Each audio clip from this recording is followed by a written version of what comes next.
Saudara-saudari, selamat berjumpa. Saat ini saya ingin mengajak Anda merenungkan adorasi sebagai saat kita merayakan pengampunan yang membebaskan. Kemarin saya mengajak merenungkan kasih yang membangun. Sekarang saya ingin mengajak salah satu segi kasih yang teramat penting, yaitu pengampunan. Dan pengampunan itu selalu membebaskan.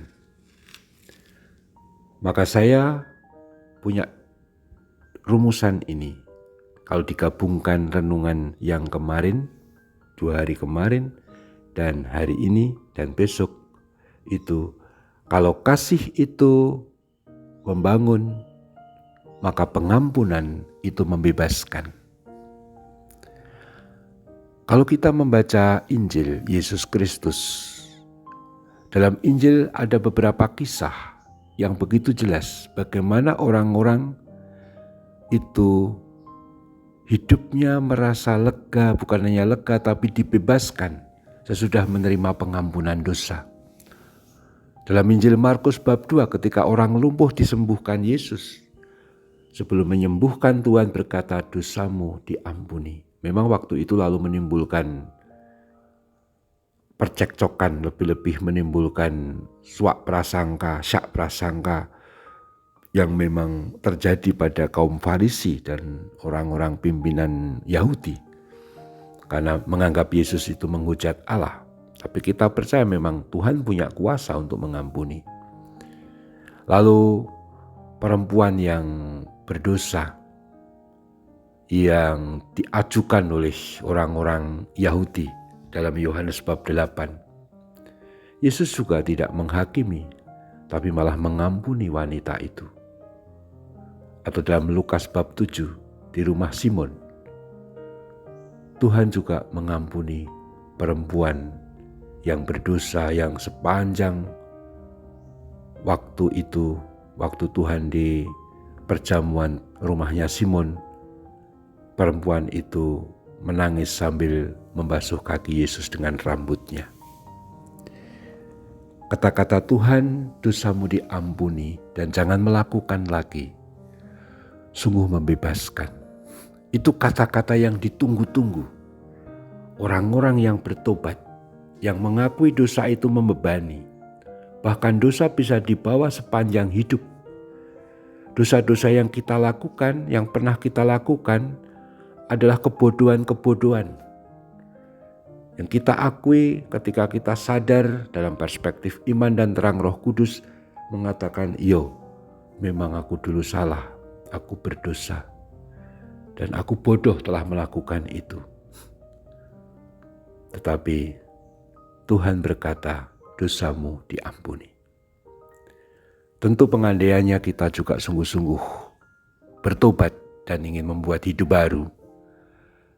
Lalu Tuhan itu sungguh-sungguh pula mengampuni, dan pengampunan itu membebaskan kita. Seperti contoh-contoh dalam Injil tadi. Kalau kita beradorasi, kita mesti ingat bahwa kita merayakan, menghadirkan Tuhan yang hadir dalam Ekaristi, dalam sakramen Maha Kudus. Karena adorasi itu memperpanjang dan memperdalam apa yang dirayakan dalam Ekaristi. Dan yang dirayakan dalam Ekaristi itu adalah kasih Tuhan yang mengampuni. Di dalam kata-kata konsekrasi atas anggur, atas piala yang berisi anggur, Tuhan berkata, terimalah dan minumlah. Inilah piala darahku, darah perjanjian baru dan kekal yang ditumpahkan bagimu, bagi semua orang, bagimu dan bagi semua orang, demi pengampunan dosa, demi pengampunan dosa. Jadi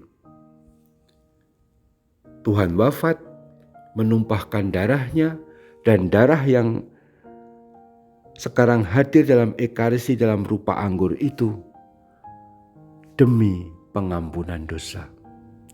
Padahal dengan komuni suci entah kita sambut dalam rupa roti atau sambut dalam rupa anggur, atau dua-duanya, kita sama-sama menyambut Tuhan Yesus yang wafatnya itu untuk pengampunan dosa kita. Demikianlah Tuhan Yesus itu hadir di dunia, mengajar kepada kita untuk saling mengampuni, karena Dia sendiri adalah Allah yang menjadi manusia, yang karena kasih-Nya rela wafat di salib, agar darah-Nya yang tertumpah itu menjadi pengampunan dosa bagi kita. Kita adalah orang-orang yang sudah ditebus, orang-orang yang mahal harganya, seperti kata-kata Santo Petrus dalam suratnya, karena kita ditebus dengan darah yang begitu mulia dan berharga, yaitu darah Kristus Sang Putra Allah yang menjadi manusia. Kasih itu membebaskan, dan itu yang kita renungkan dalam adorasi.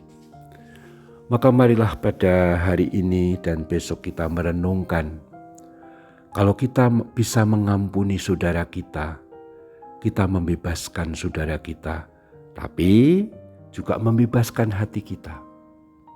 Jangan pernah hanya berpikir bahwa kalau saya mengampuni itu baik untuk yang saya ampuni. Itu pasti betul. Tapi ketika kita mengampuni, kita pun sebenarnya dibebaskan dari beban mengadili orang, beban menyimpan dosa orang. Saya itu membayangkan ya, seperti halnya kalau kita itu punya kamar dan kita suka menumpuk dosa orang, itu seperti kita menumpuk bangkai, menyimpan bangkai di dalam kamar kita, ruangan kita. Dan apa yang terjadi? Bau. Bukan hanya bau, tidak sehat, bikin kita sakit. Menyimpan dosa orang itu laksana kita menyimpan penyakit-penyakit yang membuat kita bukan hanya tidak sehat secara rohani, bahkan sering secara fisik menjadi psikosomatis. Kita menjadi sakit-sakitan secara ragawi atau lahiriah. Sering karena kita mendendam dan tidak bisa mengampuni orang yang bersalah kepada kita. Padahal kita suka berdoa Bapa kami, dengan mohon ampunilah kesalahan kami, seperti kami pun mengampuni orang yang bersalah kepada kami. Nah, apakah kata-kata doa ini juga sudah kita wujudkan selalu? Mari kita mohon dalam adorasi ini, supaya Tuhan menganugerahkan kasih yang membangun dan pengampunan yang membebaskan kepada kita, dan kita pun dengan mudah mengasihi orang supaya kita membangun kebersamaan komunitas, dan pengampunan kita membebaskan orang itu, membebaskan diri kita. Terpujilah Tuhan kita Yesus Kristus untuk selama-lamanya. Amin.